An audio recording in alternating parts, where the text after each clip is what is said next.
आप हैरान हो रहे होंगे मैंने ये 3 शॉट्स अलग-अलग सेटिंग्स पर क्यों लिए हैं, क्योंकि आज की वीडियो इसी सब्जेक्ट पर ही आधारित है। दूसरे शब्दों में आज हम फोटोग्राफी के इसी फीचर के बारे में बात करेंगे और बिना किसी और सस्पेंस को बढ़ाते हुए आज हम एक्सपोजर कंपनसेशन के बारे में बात करेंगे। जब आप फोटोग्राफी के बेसिक सीखते हो तो ये फीचर हमारी बातचीत में कभी भी नजर नहीं आता। हम ज्यादातर अपर्चर, आईएसओ और शटर स्पीड के बारे में बात करते हैं। इस वीडियो में हम देखेंगे कि एक्सपोजर कंपनसेशन क्या है, कैसे काम करता है और ये आपको कैसे मदद करेगा। आप हैरान होंगे कि आपने अभी तक इसके बिना कैसे काम किया। चलो देखते हैं।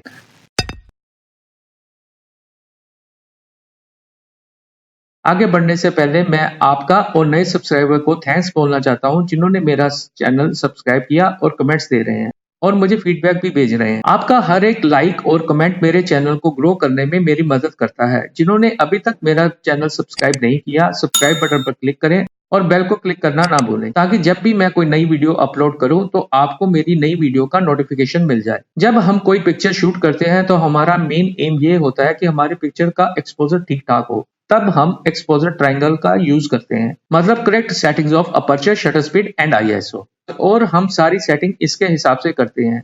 ये मैनुअल मोड में तो काम कर जाता है, पर जब हम ऑटोमेटिक मोड को यूज करते हैं तो ये अलग तरह से काम करता है। जब आप अलग अलग कैमरा मोड यूज करते हो तो कैमरा आपके लिए सेटिंग्स चेंज करता है। तब ये फीचर सही मानों में aperture priority mode, shutter priority mode, program mode और दूसरे सीन मोड्स के लिए है। सभी ऑटो मोड्स पर एक सेटिंग्स के चेंज करने पर दूसरी सेटिंग्स अपने आप चेंज हो जाती है और आपके कैमरे का एक्सपोजर को इफेक्ट करती है। अगर आप अपर्चर को बड़ा करते हैं तो शटर स्पीड कम हो जाती है। अगर आप शटर स्पीड कम करते हो तो आपके कैमरे का अपर्चर उसके हिसाब से बड़ा हो जाएगा। और अगर आप आईएसओ को ऑटो पर कर देते हो तो आईएसओ भी ऑटोमेटिकली चेंज हो जाएगी और अपने आप एक्सपोजर ट्रायंगल क्रिएट हो जाएगा। इन मोड्स का एम है कि आपके कैमरे का करेक्ट एक्सपोजर रखना, पर जब आप क्रिएटिव चेंजेस करते हो तब भी आपको कैमरे के मीटर्स पर डिपेंड होना पड़ता है कि वो सीन को सही तरीके से रीड करे। जब आप लाइट को कम या बढ़ाना चाहते हो तो आप कुछ खास नहीं कर पाते। इस सिचुएशन पर एक्सपोजर कंपनसेशन का यूज होता है। ये सेटिंग्स और डायल आपको अलो करता है कि आप 3 स्टेप लाइट को बढ़ाने या कम करने के लिए इसे यूज कर सकें, जिससे आपका सीन लाइटर और डार्कर हो जाए। इसके लिए आपको शटर स्पीड और अपर्चर सेटिंग्स को चेंज करने की आवश्यकता नहीं होती है।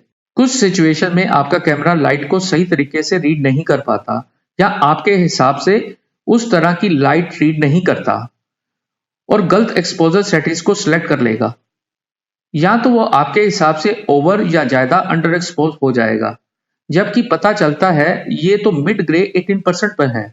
स्काई हमेशा कैमरे के लिए एक चैलेंज बना रहा है और ज्यादा रिफ्लेक्टिव सर्विस भी प्रॉब्लम क्रिएट करेगा। सही मानों में कैमरा आपके हिसाब से सीन को रिकॉर्ड नहीं कर पाता, पर हर डिजिटल कैमरे के पास इसे ठीक करने का रास्ता होता है। जब तक मिररलेस कैमरा नहीं आए थे तो डीएसएलआर कैमरा में कोई बाहर डायल नहीं नजर आता था। आजकल के मिररलेस कैमरे जैसे कि सोनी में आपको एक्सपोजर कंपनसेशन डायल आपको कैमरा के ऊपर ही नजर आ जाएगा। इससे आपका काम आसान हो जाता है, नहीं तो आपको कैमरा सेटिंग्स के मेन्यू में एलसीडी पैनल या डेडिकेटेड बटन से इसे चेंज करना पड़ता है। आप जो देखते हैं वो एक्सपोजर वैल्यू होती है, जिसे हम शॉर्ट में ईवी भी कहते हैं। यहाँ पर आप एक बार देख सकते हैं जिसके मिडल में 0 है और लेफ्ट पे माइनस और राइट पे प्लस है। अगर आपने सीन को कम ब्राइट करना है तो आपको लेफ्ट की वैल्यू की जरूरत है। अगर आपको ब्राइटनेस बढ़ानी है तो आपको राइट वैल्यूज पर जाना होगा।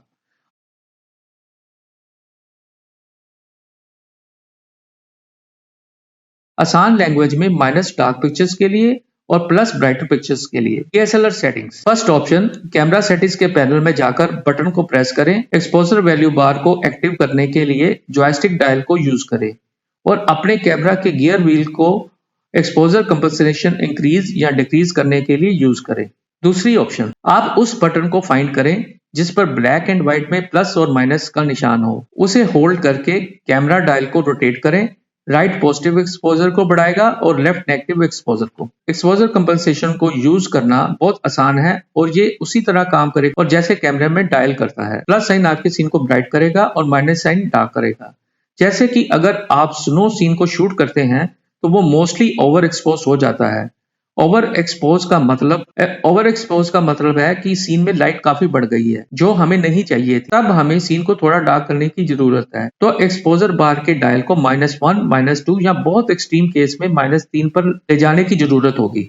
इसके उल्ट अगर आपको सीन बहुत डार्क लगता है तो आपको यहाँ सीन की ब्राइटनेस बढ़ाने के लिए एक्सपोजर बार की वैल्यू को +1, +2 या +3 पर ले जाने की जरूरत होगी। एक्सपोजर कंपनसेशन एक या ज्यादा स्टेप्स को चेंज करने से काम शुरू कर देगा और आपके इमेज को वैसा बना देगा जैसा आप चाहते हैं। अगर आप अपर्चर प्रायोरिटी मोड यूज करते हैं तो आप अपना अपर्चर खुद सेट करते हैं, पर कैमरा आपकी शटर स्पीड को उसके हिसाब से ऑटोमेटिकली चेंज कर देगा।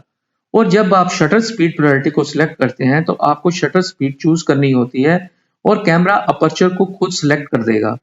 एक्सपोजर कंपनसेशन को एडजस्ट करने से आप कैमरा सेटिंग्स को ओवरराइड कर देते हो। आप यहाँ पर देखेंगे क्या होगा जब आप एक्सपोजर को एडजस्ट करते हो एक्सपोजर कंपनसेशन से। यहाँ पर हम स्टार्ट करते हैं अपर्चर वैल्यू f7.1 और शटर स्पीड वैल्यू। एक स्टॉप को कम करना चाहते हैं, आपको EV 0 से -1 पे जाना होगा और इससे आपकी शटर स्पीड 150 से 100 बढ़ जाएगी और अपर्चर सेम ही रहेगा। और अगर हम शटर स्पीड को एक स्टॉप इंक्रीज करना चाहते हैं तो EV को 0 से +1 पर जाना होगा। इससे शटर स्पीड 150 से कम होकर 125 हो जाएगी और अपर्चर वैल्यू 7.1 ही रहेगा। तो अब आप समझ सकते हो कि ये फीचर्स ऑटो मोड्स में हमारी किस तरह से मदद कर। आज के लिए इतना ही। जल्दी ही मैं एक और नया वीडियो हिंदी में अपलोड करूंगा। सब्सक्राइब करना मत भूले। Thanks for watching.